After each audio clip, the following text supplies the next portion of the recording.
4.5 ఎకరాల్లో ఫ్రెంచ్ కీరా కుకుంబర్ని సాగు చేస్తుంటే రైతు మనతో పాటు ఉన్నారు. దీన్ని మార్కెట్లో రైతు సాగు చేస్తే డిమాండ్ ఏ విధంగా ఉంటుంది, రైతుకి లాభమా నష్టమా, రైతు మాట్లాడదాం. అన్న నమస్తే. నమస్తే. ఈ ఫ్రెంచ్ కుకుంబరు ఎట్లా విత్తనం ఎంత పట్టింది దీనికి? విత్తనము 10 రూపాయలు ఒక విత్తనము, ఒక సీడ్ 10 రూపాయలు. మాకు 4.5 ఎకరాలు కలిపి మాకు 35,000 మొక్కలు పట్టి 35,000 మొక్కలు పడ్డాయి. ఒక సీడ్ 10 రూపాయలు. హైబ్రిడ్ సీడా? Hybrid seed. అంటే ఒక మొక్క విత్తనం పెడితే ఎన్ని కిలోల కాయ వస్తుంది యావరేజ్ గా? మనకి యావరేజ్ 4 నుంచి 5 కిలోలు రావాలి. ఎంత వస్తుందో చూడాలి. ఓకే, ఇప్పుడు ఇక్కడ నుండి పంట ఇది ఎన్ని రోజుల పంట? ఇది 52వ రోజు పంట. ఇది 52, 51 రోజు అంతే. ఎన్ని రోజుల నుంచి కటింగ్ స్టార్ట్ అవుతుంది విత్తనం పెట్టిన తర్వాత? విత్తనం పెట్టినాక మనకు 32-33 రోజులకి కొంచెం చిన్నగా స్టార్ట్ అవుతుంది, కానీ అది లెక్కలోకి రాదు. మనకు 45 డేస్ నుంచి మొక్క 45 రోజు నుంచి మంచి హీల్డింగ్ రావడం స్టార్ట్ అవుతుంది. ఓకే, ఎన్ని రోజుల పంట ఇది మొత్తం పూర్తిగా? మొత్తం 120 రోజుల పంట.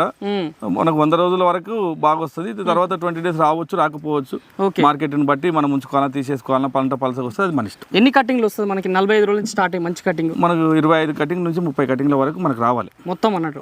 రావాలి. ఇట్లా ఈ 4.5 ఎకరాలు కలిపి ఒక్కొక్క కటింగ్ ఎంత దిగుబడి తీస్తున్నారు? మేము రోజు 1 టన్నున్నర దిగుతుంది. 1.5 టన్నుల నుంచి 2 టన్నుల దిగుబడి మాకు వస్తుంది డైలీ. ఎక్కడ అమ్ముతారు మార్కెట్? మేము శంషాబాద్ లోనే అమ్ముతున్నాం మొత్తం. ఓకే, ఎట్లా ఉంది రేట్? ఎట్లా ఉంది రేటు? ఇప్పుడు మేము ఒక కవర్ లో 20 కిలోలు ప్యాక్ చేస్తాము. 20 కిలోల ప్యాక్ 700 నుంచి 800 వరకు ఈ మధ్యలో నడుస్తుంది. 700 నుంచి 800 రేట్ నడుస్తుంది. 20 కిలోల ప్యాకెట్ అంటే కేజీ 40 రూపాయలు వస్తుంది రైతుకి. అవును. ఓకే, కేజీ 40 రూపాయలు వస్తే ఒకవేళ మీరు పెట్టుబడికి రైతుకి ఒక ఎకరాకి ఎంత లాభం రావచ్చు యావరేజ్గా? ఒకవేళ మీరు 100 రోజులు మంచిగా కాపించి కటింగ్ చేస్తే అన్ని ఖర్చులు ఒక సరాసరి 3 లక్షలు రావచ్చు. ఎకరాకి 3 లక్షల లాభం రావచ్చు రేట్ ఉన్నప్పుడు.